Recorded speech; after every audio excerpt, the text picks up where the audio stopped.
სიმწვანეში ჩაძირულ ამ ლამაზ სოფელში, სადაც გამუდმებით ჩიტების ჭიკჭიკი ისმის, სულ რამდენიმე ოჯახი ცხოვრობს. მათი სახლების აივნებიდან ცხინვალი ხელის გულივით მოჩანს.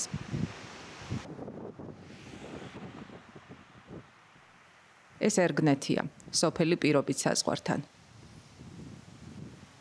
ადგილობრივები ვიდეოკამერასთან გამოჩენას ერიდებიან. კამერის მიღმა კი ძირითადად ყოფით პრობლემებზე გვიყვებიან. არაფრის იმედი რომ ჩვენ არა გვაქვს ამ ქვეყანაზე. ესეთი მივარდნილი და მიგდებული სოფელი მეორე არ არის. რამდენჯერ განაცხადი გავაკეთეთ ტრანსპორტის გულისთვის და ავტობუსს არ გვინიშნებენ. ჩვენ ვთხოვლობთ ავტობუსის დანიშნას. საათნახევარი 2 საათი ვდგებართ, ვერაფერს გავყვებით და უკან ვრუნდებით სახლში. ყველას ხომ არ გვაქვს იმის საშუალება, რომ მანქანა გქონდეს და გადავადგილდეთ. ბევრჯერ ხან გასვენებაში მიდიოდი ხან და ვერ წავს სულ არ მოუბრუნებული ვარ ისე.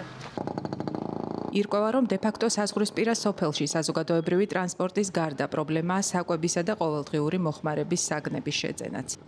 მაღაზია არა გვაქვს, დაუშვათ რაღაც გინდა საჭმელი გააკეთო. 7-8 კილომეტრის იქით არის ეს ტირზნიში თუ გადავალთ და იქ ვიყიდით რამეს. აფთიაქი ჩვენ არა გვაქვს. ერთი ამბულატორია გვაქვს და ისიც კვირაში 2 ჯერ ხან მოდიან, ხან არ მოდიან. თავარი წამალია, თავარი მედიკამენტი არის, რაც აფთიაქი რო იყოს რა გვიშავს. ადგილობრივების ყურის სროლის ხმას უკვე დიდი ხანია შეეჩვია. ცხინვალიდან კილომეტრ ნახევარში მცხოვრებლებს პერიოდულად სამხედრო წვრთნების ხმა ესმით.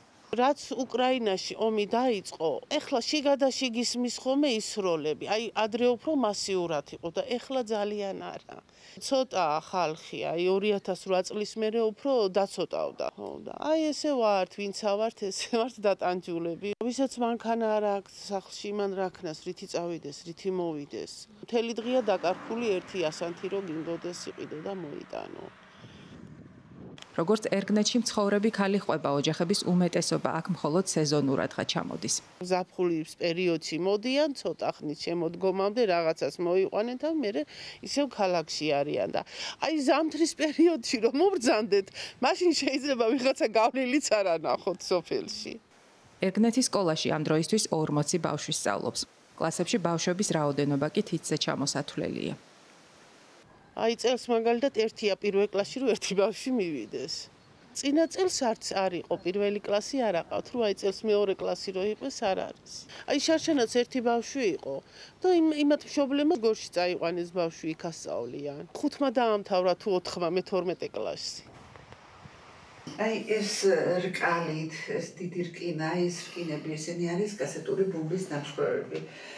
ჩემს ეზოში მარტო 13 კასეტური ბომბის ნამსხვრევი იყო 3-4 მეტრზე ჩასული მიწაში და 13 ააფეთქეს. ინგლისური ორგანიზაცია იყო ჰალოტრასტი, რომელმაც განაღმა მთელი სოფელი.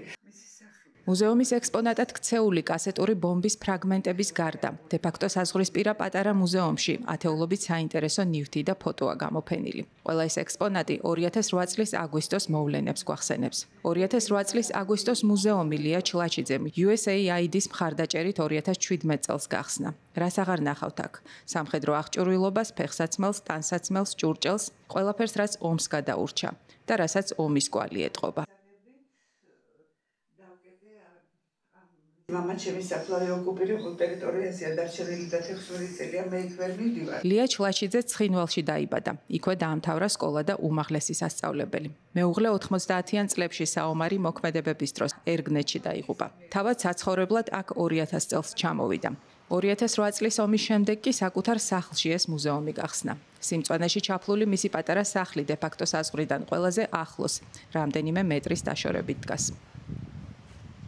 აი ახლა მე რომ წავიდე 15 წუთში ფეხით ვიქნები იქ.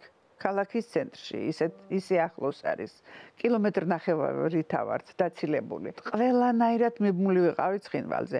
ინფრასტრუქტურული ობიექტები, ყველაფერი აბსოლუტურად დაწყებული სკოლა, საბავშვო ბაღი, ინსტიტუტი, საავადმყოფო ბაზარი, მაღაზიები, აბსოლუტურად ყველაფერი აფთიაქები, ყველაფერი წყალი იქიდან ქონდა, სარწყავი და სასმელი წყალი, ელექტროენერგია იქიდან ქონდა.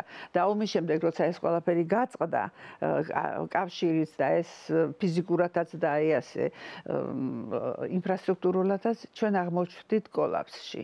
2008 წლის საომარი მოქმედებების დროს ერგნეთში საცხოვრებელი სახლების უმეტესობა დაიწვა და განადგურდა. მათ შორის იყო ლია ჩლაჩიძის სახლიც. 160 სახლი გადაიწვა, პლუს მაგას ადამიანები დაიღუპნენ.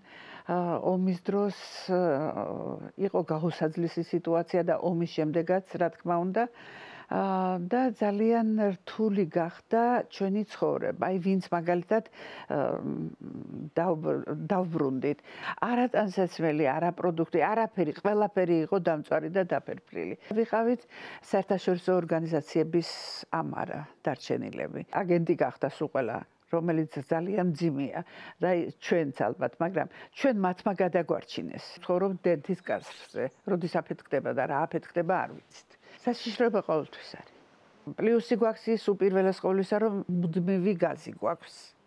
და აღარ გვიხდება მანქანების ლოდინი, რომ ის გაზის ბალონები დაატენონ და ასე შემდეგ და ასე შემდეგ. წყლის პრობლემაც გადაგვიწყდა. 24 საათი გვაქვს წყალი. ქალები ტოვებენ მაგალითად ოჯახებს და მიდიან სხვაგან სამუშაოდ. ეს ძალიან ცუდად აისახება და ძირითადად ეს სოფლები ასაკიანი ადამიანების საპენსიო და შემწეობის საფუძველზე არიან. ფაქტიურად ასაკიანი ხალხი ასაზრდოებს აი ამ სოფელს. ახალგაზრდებიც აღარ ჩერდებიან სოფელში, იმიტომ რომ არანაირი განვითარების პერსპექტივა არ აქვთ.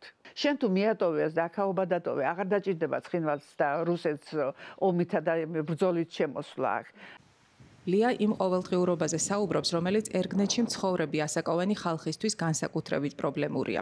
მათ შორის არის ტრანსპორტის პრობლემაც, რომელზეც უკვე დაიჩიულა ჩვენთან ერთ-ერთმა გამვლელმა. ის ვერ დაურეგულირებიათ, რომ ვიცოდეთ რა დროს იქნება ტრანსპორტი, რომ არ იჯდეს საათობით ან გორში ელოდოროს, როდის გაიწება და წამოვა ტრანსპორტი, ან აქედან, რა ვიცი, თუ ვინმე გაგიყოლებს, ან შემთხვევით თუ გამოჩნდება რაღაც. ტრანსპორტია ძალიან სერიოზული პრობლემა. ამაზე ბევრი ვიდავეთ, მაგრამ რა ვიცი, ვერ დაადგა საშველი. არ არის არც ერთი ინფრასტრუქტურული ობიექტი. მაღაზია არ არის, აფთიაქი არ არის, პურის საცხობი არ არის, არაფერი არ არის. აი ელემენტარულად გინდა ორი პური იყიდო, ხო? ორ პურში 2 ლარი უნდა გადაიხადო. რომ წახვიდე გორში, 5 ლარი უნდა დახარჯო გზაში. აქ ვერ ყიდულობთ პურს. ან მივდივართ ახლო სოფელში, ან ეხლა ვაცხობთ იმაში სახლში, ან გორიდან თუ წახვალ, გორიდან უნდა წამოიღო პური. სხვა გზა არ არსებობს. პრობლემები მაქვს ჯანმრთელობასთან დაკავშირებით და მარშრუტკით ვერ დავდივარ და როცა მჭირდება ექიმთან წასვლა, ტაქსს ვიძახებ. გორში ჩასვლა მიჯდება 40 ლარი. შაბათ-კვირას თუ ჩემი შვილი არ მოვიდა მანქანით, ხო? არა მაქვს პროდუქტი. აი ახლა მაგალითად შაბათ-კვირას, წინა შაბათ-კვირას არ მოვიდა და ძალიან შემომაგლდა.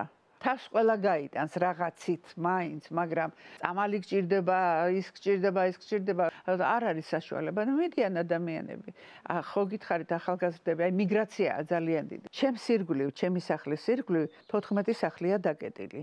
14 სახლი. დღისით, მზისით სოფელი კვდება.